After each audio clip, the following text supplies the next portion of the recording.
آج 6 ستمبر ہے 2021۔ رات پنجشیر کی فتح کی خبریں سن کے دل اتنا پریشان ہو گیا کہ خواب میں دیکھا کہ بے اختیار ذل الہی کو فون کر دیا۔ فون اٹھاتے ہی پیچھے سے دھماکوں کی آواز سن کے طبیعت اور پریشان ہو گئی۔ ذل الہی کہنے لگے، دادا گھبرائے نہیں، یہ میوزک سنے ہوئے تو ہمیں بہت عرصہ ہو گیا تھا۔ میں نے کہا، ذل الہی میں تو سوچ رہا تھا کہ آپ واپس آ چکے ہوں گے کام ختم کر کے۔ کہنے لگے، دادا اتنا آسان تھوڑی ہے، مہابھارت میں اور محمود غزنوی کے زمانے کی کتابوں میں پنجشیر کا ذکر ایسے ہی نہیں ہے۔ یہاں تو الیگزینڈر دی گریٹ بھی مہینوں راستہ ڈھونڈتا رہا۔ میں نے کہا، ذل الہی ایسی کیا مصیبت ہے یہاں پہ؟ کہنے لگے، دادا دنیا کی مشکل ترین بیٹل فیلڈ ہے، دونوں طرف ہندوکش کے اونچے اونچے پہاڑ ہیں، بیچ میں دریائے پنجشیر بہتا ہے، جانے کا راستہ ساؤتھ سے ایک ہی ہے، محمد رقی کے سامنے سے، اور نکلنے کا بھی راستہ ایک ہی ہے نارتھ سے، جو کہ انجمن پہ جا کے نکلتا ہے۔ کہنے کو تو خواک پاس سے لے کے انجمن پاس تک لمبائی صرف 100 کلومیٹر ہے اور چڑھائی صرف 700-800 میٹر، لیکن یقین کریں کہ دنیا کے طویل ترین 100 کلومیٹر ہے۔ میں نے کہا، ذل الہی ایسی مصیبت کیا پڑی تھی؟ کہنے لگے، دادا سب مسعود کے لوگ بڑھتے بڑھتے سالانگ ٹنل تک آ گئے تھے، مسئلہ ٹیڑھا ہو گیا تھا۔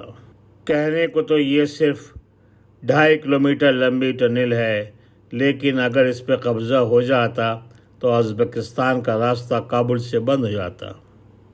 میں نے کہا، ذل الہی سالانگ پاس یا سالانگ ٹنل تو دور ہے کابل سے۔ کہنے لگے، نہیں دادا، خالی 80 کلومیٹر کا فاصلہ ہے۔ میں نے کہا، ذل الہی اتنی اہمیت کیوں ہے اس کی؟ کہنے لگے، دادا بہت سی وجوہات ہے۔ ایک تو یہ ہے، تاجکوں کا علاقہ ہے اور تاجکستان کا ایکسس یہیں سے ہے، اور پھر دوسری یہ کہ نارتھ کا بھی ایکسس یہیں سے ہے۔ میں نے کہا، ذل الہی آپ کا کیا انٹرسٹ ان چیزوں سے؟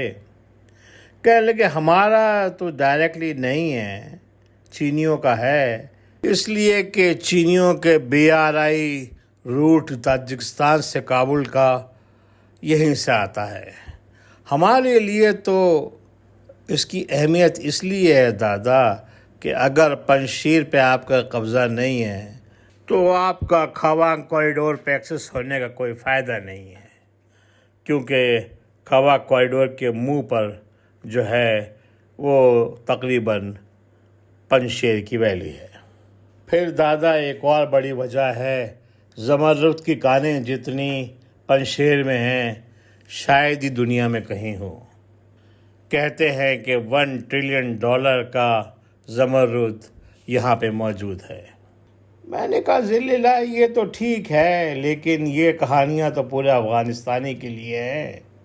کوئی کہتا ہے کہ لیتھیم بھی یہاں $1 ٹریلین سے اوپر کا ہے، اور آنے والا زمانہ بیٹریز کا زمانہ ہے، تو آپ اور میں یقین کر سکتے ہیں کہ لیتھیم بڑی اہمیت کی حامل ہوگی، چنانچہ افغانستان بھی۔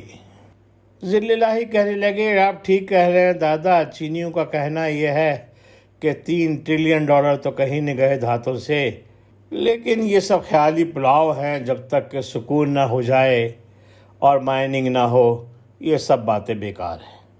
میں نے کہا، یہ سب کچھ تو ہے ذل الہی، لیکن آپ لوگوں کو نہیں جانا چاہیے تھا۔ کہنے لگے، دادا کیا کرتے، مودی کے لوگ یہاں پہلے سے بیٹھے ہوئے ہیں، طالبان کے بس کے نہیں تھے۔ ہماری تو قسمت ہی خراب ہے، چاہے سیاچن ہو، چاہے گلوان ہو، چاہے پنجشیر کی وادی ہو، ہمیں تو کبھی بھی کوئی آسان جگہ جنگ لڑنے کے لیے نہیں ملتی۔ میں نے کہا، ذل الہی میں نے تو سنا ہے مسعود کے لوگ اب بات چیت کرنا چاہتے ہیں۔ کہنے لگے، دادا شاید دیر ہو چکی ہے، ہم تو ہمیشہ ہی آپ سے کہتے ہیں کہ ہارنے کے بعد صلح کی بات کرنا بیکار ہے۔ رشین پنشیر پہ قبضہ نہ کر سکے، طالبان نہ کر سکے، امریکہ نہ کر سکے، اب اگر ان لوگوں کا قبضہ ہو گیا تو یہ تو پھولے نہ سمائیں گے اور کچھ نہ سنیں گے۔